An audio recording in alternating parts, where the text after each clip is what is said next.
don't really spend lots of money on stuff because I'm cheap as fuck. But then I discovered that metal stringed ukuleles existed, and somebody had this at a gig, and I thought, like, wow, I need that, and I looked online and it was 650 quid. I was like, fuck that. So I got a shit one off eBay, and it was rubbish. So in fact, this actually ended up costing me 780 quid, because the first one I bought was fucking wank. But it looks nice on the wall. So anyway, this is, but I don't ever bring it to gigs, because I'm scared of dropping it, things like that, so I've never really played or talked with it. Turns out, when you're sweating and warm, this is really heavy and hard to hold on to, so it needs a bit of work, and maybe a little strap. Anyway, also quite long.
I know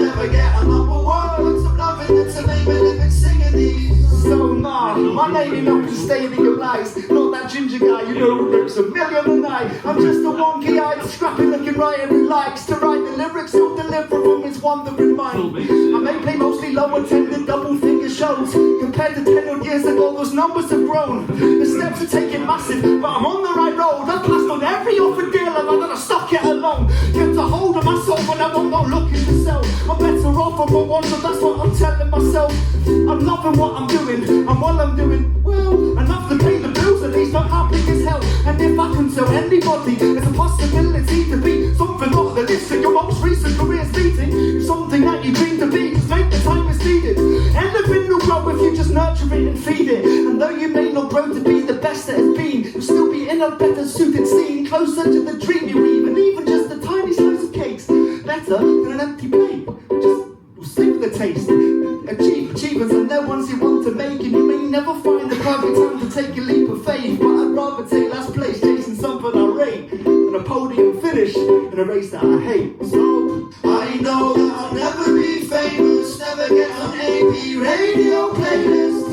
I know I'll never get a number one, but I'm loving it to make me living singing these songs.